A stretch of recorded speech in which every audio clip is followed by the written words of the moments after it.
हमारे साथ हमारे खास मेहमान एपीएन गिरी जी जुड़ गए हैं। अधिवक्ता हाई कोर्ट इलाहाबाद एवं सुप्रीम कोर्ट से आते हैं। एपीएन जी बहुत बहुत स्वागत करता है आपका हिंदी खबर सर। हेलो सर, क्या आपको मेरी आवाज मिल रही है इस वक्त? हाँ हाँ, हिंदी खबर में बहुत बहुत स्वागत है सर आपका। कैसे हैं सर आप? ठीक है। हम संविधान के बारे में कुछ बातें बताना चाहते हैं। बिल्कुल जी, प्लीज। भारत का संविधान अभी तक लागू नहीं है। 70 वर्ष हो गए और बहुत दुख के साथ कहना पड़ता है कि भारत का संविधान लागू नहीं है। गणतंत्रात्मक शासन की जगह भारत में लोकतांत्रिक शासन लागू है। संविधान के स्थान पर ब्रिटिश परिपाटी पर आधारित संसदीय शासन प्रणाली लागू है। भारत में चयनित व्यक्ति सरकार नहीं बनाता है, अपितु नियुक्त व्यक्ति जैसे प्रधानमंत्री नियुक्त होता है राष्ट्रपति से, वह सरकार बनाए हुए है। मंत्रियों की दोहरी शक्ति, एक कार्यपालिका में कार्यपालक की हैसियत से और दूसरी विधायिका में सांसद और विधायक की हैसियत से भारत में अपराधीकरण का मूल कारण बना हुआ है जी। और भारत में विगत 70 वर्षों से यह अपराध बढ़ता रहा है और बढ़ता रहा है। हर प्रकार का घूस लेना, हर प्रकार का भ्रष्टाचार, हर प्रकार का आतंकवाद, हर प्रकार की बेईमानी, हर प्रकार का बेरोजगार, हर प्रकार की अशिक्षा, हर प्रकार की स्वास्थ्य सुविधा की कमी, यह सभी के जिम्मेदार मंत्रीगण हैं।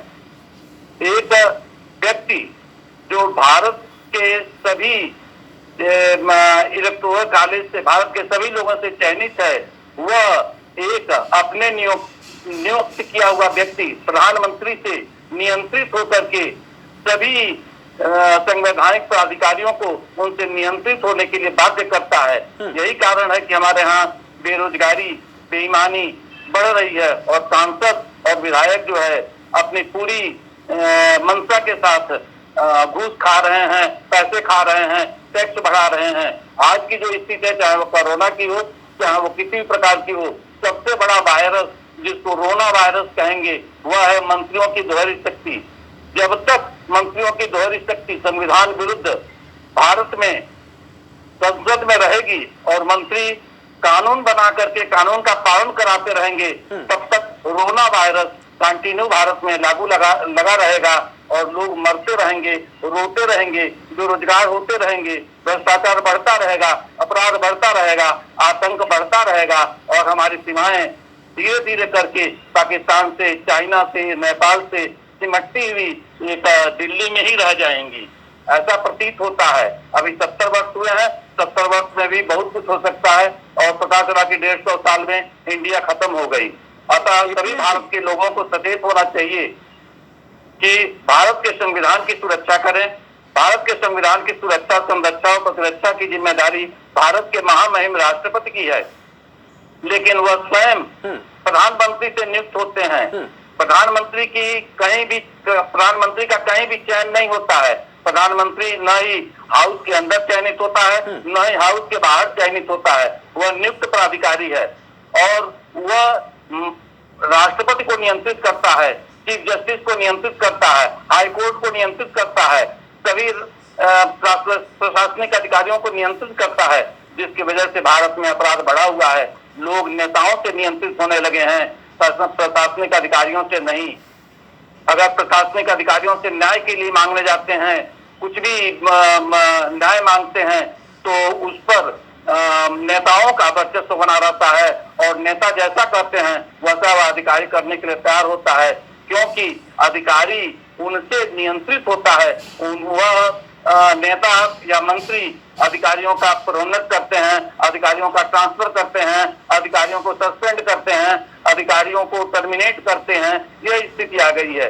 तो जहां उलट करके ही शासन चलेगा, वहां तो बहुत स्थिति खराब रहेगी। यही कारण है और इस पर हमने अपनी संविधानविदों की अकादमी बनाई है, जिसका नाम जनगणवादी भारत एकेडमी ऑफ कॉन्स्टिट्यूशनलिस्ट है। इस पर हमने संविधान बहाली आंदोलन भी लॉन्च किया है, लेकिन अभी तक कोई कार्रवाई नहीं की गई है।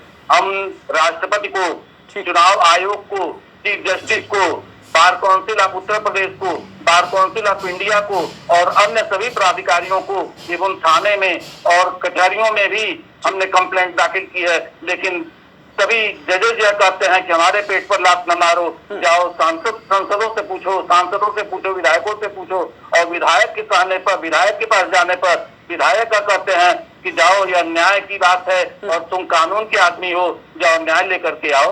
तो इन दोनों की लड़ाई में संसद में और न्यायपालिका में क्यों कोई पीछेगा? हर व्यक्ति अगर यह जानने की कोशिश करेगा तो एक दिन अवश्य मालूम होगा कि भारत में अपराधीकरण का मूल कारण संविधान का लागू न किया जाना और मंत्रियों द्वारा मनमानी दोहरी शक्ति, कार्यपालिका और विधायिका दोनों शक्तियों का प्रयोग करना है। Absolute power corrupts absolutely, absolute power corrupts absolutely. मंत्रियों के पास कार्यपालिका और विधायिका दोनों पावर होते हैं, इसलिए वह एब्सोल्यूट करप्शन फैलाते हैं जी। हर जगह का, कोरोना का हो, वायरस, इस समय चाइना की लड़ाई हो, इस समय नेपाल का आक्रमण हो, इस समय जीएसटी का लगना हो, नोटबंदी हो, इस तरह की चीजें, या कहीं भी काम कराना हुआ तो कमीशन लेकर के काम कराते हैं। इस तरह से तो लोगों की स्थिति बहुत खराब है।